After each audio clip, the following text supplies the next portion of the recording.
विद्यार्थी मित्रों, मैं बावस्कर सर, सुप्रभात। आज का हमारा विषय है हिंदी। इस हिंदी विषय में गत तासिका में हमने पत्र लेखन के एक प्रकार के बारे में चर्चा की थी। वैसे पत्र के दो प्रकार होते हैं।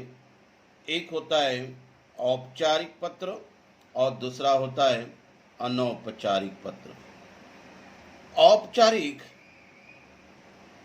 औपचारिक पत्र के बारे में गत तासिका में तो काफी चर्चा कर ली थी, उसका उदाहरण भी हमने देख लिया था। आज हम देखेंगे अनौपचारिक पत्र।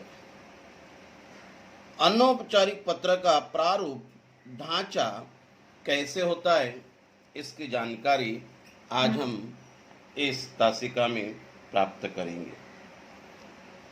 वैसे देखा जाए, अनौपचारिक पत्र को घरेलू पत्र भी कहते हैं। इसकी परिभाषा क्या होती है, उसका ढांचा कैसे होता है, कौन से घटक की ओर हमें ध्यान देना आवश्यक है, उसकी चर्चा भी करेंगे। अनौपचारिक पत्र, उसकी एक छोटी सी परिभाषा है, व्याख्या है। जो पत्र अपने हाव भाव,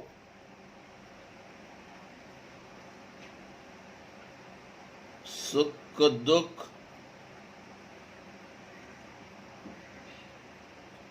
बधाई, सांत्वना,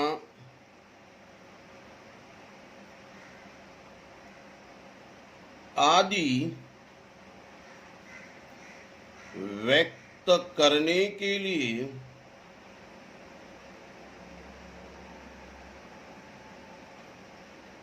केवल परिचितों को लिखे जाते हैं, उसे अनौपचारिक पत्र कहते हैं। देखिए, मैं पुनः पढ़ता हूं। जो पत्र अपने हाव भाव, सुख दुख, बधाई, सांत्वना आदि व्यक्त करने के लिए केवल परिचितों को लिखे जाते, उसे अनौपचारिक पत्र कहते हैं।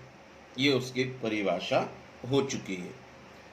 अभी इसका प्रारूप कैसे रहेगा, इसका ढांचा कैसे रहेगा, कौन से बातों की ओर हमें महत्वपूर्ण ध्यान देना आवश्यक है, वो ढांचा हम यहाँ देखते रहते हैं।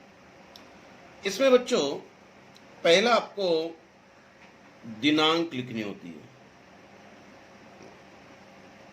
दिनांक पूर्ण शब्दों में लिखकर योजक चिन्ह का इस्तेमाल कर जो भी दिनांक है वो लिखकर उसके आगे हमें पूर्ण विराम देना आवश्यक।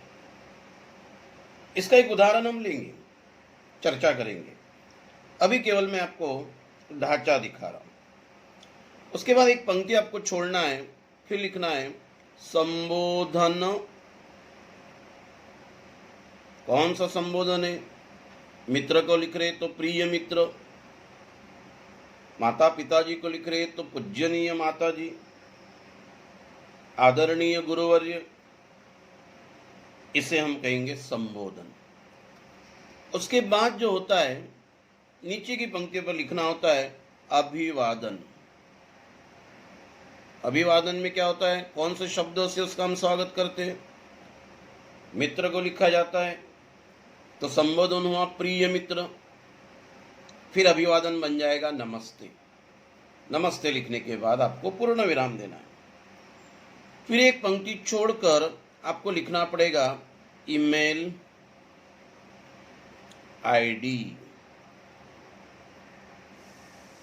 ईमेल आईडी, जिसको हम पत्र लिख रहे हैं उसका आपको ईमेल आईडी लिखना है और ईमेल आईडी ये लिखकर आपको उसके आगे पूर्ण विराम देना है। अगला जो घटक होता है पत्र का प्रारंभ। प्रारंभ यानी शुरुआत। मित्रों को व्यायाम का महत्व समझाते हुए पत्र लिखे, ऐसा कभी विषय है तो हम शुरू में ही व्यायाम के बारे में नहीं लिखते। आपका पत्र मिला, पढ़कर बहुत खुशी हुई, समय निकाल कर आपको पत्र लिख रहा हूं। ये बातें जो है वो प्रारंभिक बातें अवश्य लिखनी होती है। उसके बाद लिखना होता है विषय विवेचन। विषय विवेचन मतलब विषय स्पष्टीकरण। जिस विषय के बारे में हमें पत्र लिखना है उसकी जानकारी विस्तार से हमें इस विषय विवेचन में लिखनी होती है।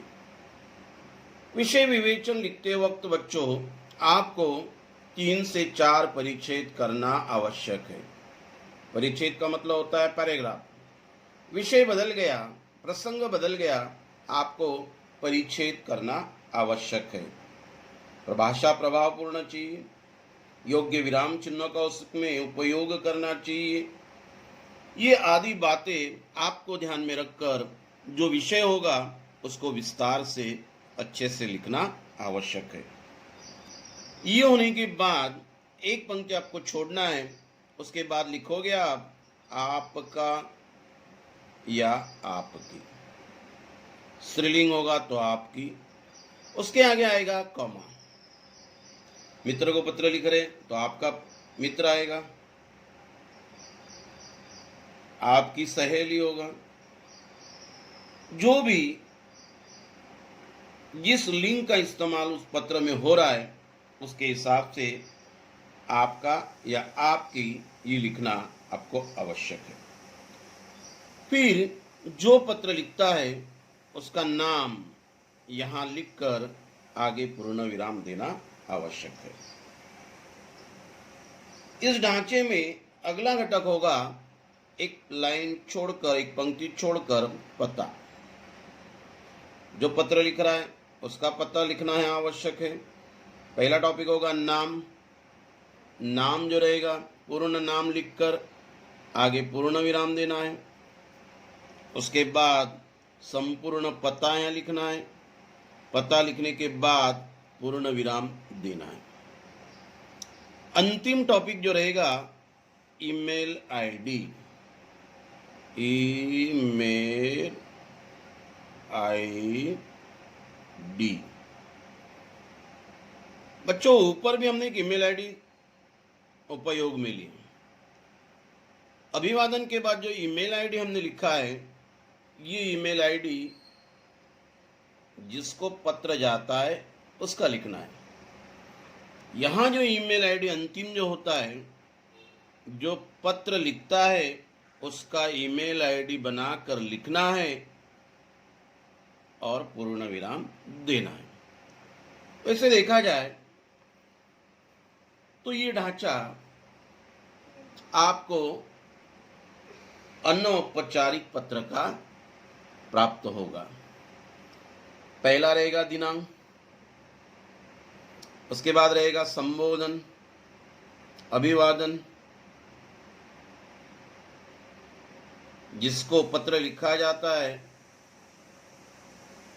उसके साथ हमारा क्या रिश्ता है उसके हिसाब से संबोधन लिखा जाता है। चाहे वो प्रिय मित्र होगा, पूजनीय माताजी पिताजी होगी, आदरणीय गुरुजी या गुरुवर्य होगी। फिर उसका अभिवादन, मित्र को है तो नमस्ते, बड़ों को है माता पिताजी को चरण स्पर्श। फिर जिसके नाम पत्र जाता है उसका ईमेल आईडी लिखकर पूर्ण विराम देना है। फिर पत्र का प्रारंभ करना है। शुरुआत में आत्मीयतापूर्ण ऐसे कुछ वाक्य उसमें लिखना है। जिस विषय के बारे में पत्र लिखा जाता है उस विषय को विस्तार से लिखना आवश्यक है। इसमें परिच्छेद करना चाहिए। विराम चिन्हों का ध्यान रखना चाहिए, भाषा महत्वपूर्ण हो, आकर्षक हो, व्याकरण दृष्टया शुद्ध होनी चाहिए। फिर उसके बाद आपकी और जो पत्र लिखता है उसका पता और अंत में उसका ईमेल आईडी आपको क्या करना है, लिखना है। तो बच्चों, ये था अनौपचारिक पत्र का एक ढांचा। अभी एक विषय लेकर एक पत्र की हम चर्चा करेंगे और वह किस तरह से लिखा जाता है उसका एक उदाहरण आपके सामने मैं स्पष्टीकरण के तौर पर रखना चाहता हूं। तो परीक्षा की दृष्टि से ये भी पत्र बड़ा महत्वपूर्ण है, औपचारिक पत्र भी महत्वपूर्ण है, ये भी महत्वपूर्ण है। दोनों एक दूसरे को अथवा के रूप में क्या किए जाते हैं, पूछे जाते हैं। दोनों विषय आपको अच्छी तरह से पढ़ना है। आपको जो योग्य लगे, आसान लगे, वह विषय को आपको क्या करना है, अच्छी तरह से परीक्षा में क्या करना है,